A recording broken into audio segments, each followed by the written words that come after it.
Hello everyone, my name is Brigitte Balmy and I will go through the book of Galatians with you again. The book of Galatians was written between 57 AD and 60 AD.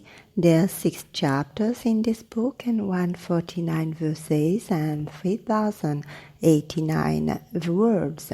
Basically, it speaks about a work of faith, because the thing in the book of Galatians is the life of faith. We went through this last time and I'm glad that you're here for the second part of this teaching. I will go again over the big points. The book of Galatians, as we saw, then there are 6 chapters. The first chapter is more personal and was directed to the person of Paul.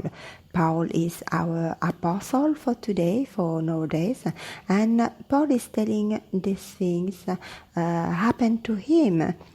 This is happening to me. I was there. I did that. I did this. I went through this. I was in prison. I was persecuting the church of Ephesians.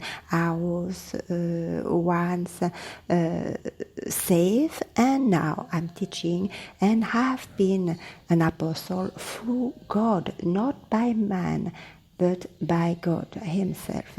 This is related to the first chapter of Galatians. The second chapter is how they issued the doctrine and how they actually God has 2 doctrines before He revealed to Paul the real doctrine and what He wanted Paul to do, and how Paul would take his minister and to whom he will minister then with the real God doctrine. The third chapter is more doctrinal, and it's dissect what is the doctrine of Jesus Christ. It's more dealing with the issues of different doctrines as well. The chapter 4 has to do with the law and the justification by faith. We are not under the law again, we are under faith, and we do not have to add anything to our faith in order to be saved. We believe what Jesus did on the cross for us with our heart, and we tell it with our mouth, because you know that words are power. Jesus said, the words that I am speaking, they are truth and they are alive, they are spirits. Then the chapter 5 has to do with the liberty in the belief related to flesh. We are still in the liberty of our sinful body, but we are flesh and we have the freedom, but it doesn't mean that we have to sin. It doesn't mean that we take it for granted what Jesus did on the cross, and because He gave us the freedom to have a life of faith, we believe in our heart what Jesus did on the cross, and we're telling that the word, and we come in agreement with it. That doesn't mean that we have to go and fornicate. That doesn't mean that we have to go and kill someone, or we have to lie.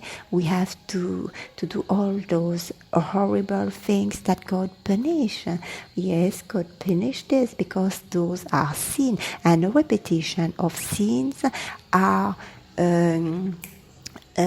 the repetition of sin keep God far away from you, because those are iniquities, and the iniquities, those are the iniquities that has separate us from God.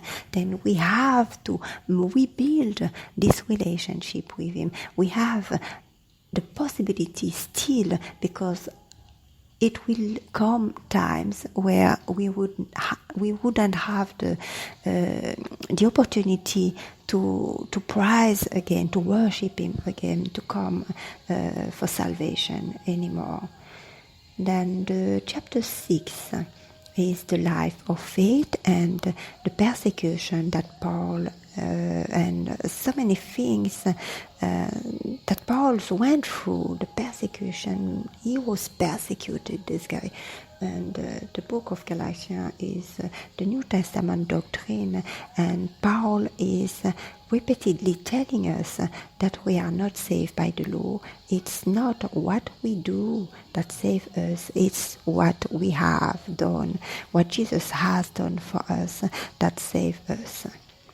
We see as well that it was the things that the law was, the things that we do, we have to add something. Then the Old Testament, this is the Old Testament laws that was thou shalt not, thou shalt not, thou shalt not. And it was somehow jumping over something that you didn't even understood, but all the time you were pushing back at the same point where we were if you had seen, because it doesn't have the freedom that the life of faith without works that Jesus gave us from the point when he performed the work of the cross. And then we see that in Galatians chapter 1, verse 1, that starts with the author of the book. And Paul wrote this book. If you're going at the back of the Bible, you have a list who wrote which book and which period of time. And this was where I have those informations as well. Then the book of Galatians was written by the Apostle Paul, not by man, neither by man. Not by man, neither by man, right? But by Jesus Christ and God the Father, who was Him who Jesus Christ, who was Jesus Christ from the dead. In this book, we also see that everybody that is saved is called the church. There's 3 groups of people according to the Bible: the lost Jew, the Gentile, lost Gentiles, and everybody that is saved. And we call them the church, the body of Christ. This is the church from today. And Paul is the apostle of today. He's giving us a lot of instruction, and he's really following us with letters that he left for the church of Ephesians, for the other church as well. And according to the Bible, in order to be an apostle, it has to do it has to be specific things that has to take place in order to be an apostle. Paul says, I am an apostle. Then there are certain things that has to take place in order to become an apostle, and that can't take place today. It cannot, because the apostle performed miracles for the Jew in order for them to believe what it is made a person, an apostle, what it is. Then because Paul called himself an apostle, here we see in Romans chapter 1, verse 1 till verse 5, he called himself an apostle because there is a calling, and this is not something that man nowadays can just say, I am now an apostle because I know more of the Bible than you do. I have a PhD, then I can call myself an apostle as well. Or does not like that. That doesn't work like that. 1 Corinthians 1:1 says, we're written for all saved people. He's just saying, this is what I am. I am an apostle unto the church of God. 1 Corinthians was written to all saved people and was written by our apostle Paul. In order to become an apostle, Paul was also in this book, you will see that Paul was also the apostle. He went more for the Gentiles than for the Jew. And the other apostle, Peter, was more for the Jew than to the Gentile. He teach to the Jew, but Paul teach more. But Paul went first to the synagogue of Jew, then he went to the Gentile, and this is what God wanted him to do. And this is also, Paul says later in the book of Acts 1, only God gave him his calling, and he is not afraid from the gospel of Jesus Christ. He is definitely not afraid and has no respect for man who hasn't this fire in his heart for Jesus, and he is only the apostle for the Gentiles. And you must understand that the Gentiles isn't only the white people, only yellow or whatever, black, or it's everyone after the church of Ephesians. It's everyone nowadays. It is all the people that get saved now. This is what he is calling Gentiles. Paul went to the Gentiles, then us and Jew, and Peter went to Jew and Gentiles, but God wanted him, Paul, to minister for them. What was Peter? More to the Jew, and Paul more for the Gentile. In 1 Corinthians 15:9 and Act 10, Peter revealed to Cornelius and the Gentiles then that Paul, if you remember, persecuted the saved people now. And who are the saved people? This the church of God, the body of Christ. He was pretty humble too and said, I'm not meant to be called an apostle because I was such an horrible person, but he was called by God to be an apostle, and he said, I am an apostle. I magnify my office because that's the office that God gave to him. That's what God told him to do in 1 Corinthians 9:2. The book of Galatians 2:8 shows that there is no doubt he is an apostle. So it shows as well that he's the apostle now. And how do you become an apostle?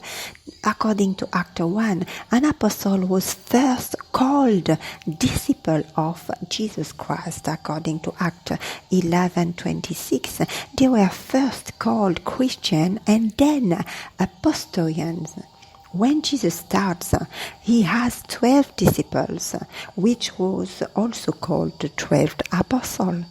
But one of those was Judas, which the Bible called the devil. We hear that Jesus Christ has 11 apostles. After Jesus died, Peter stepped up, and that particular season, they voted on who to be an apostle. Did God accept the person that they chose? Because they cast lots to choose him. It's not prior to God and to asking him, God, show us who is gonna be the next apostle. It appears that God chose Paul to be the 12th apostle. According to Act 1:15, there is what it takes. This is what it takes, to be an apostle. There were 100 disciples on one place. Does it mean there were 120 apostles? It's possible. It's possible. Thank you for following, and I see you next time. I hope this was a little bit more clear, and I will go deeper next time. Thank you.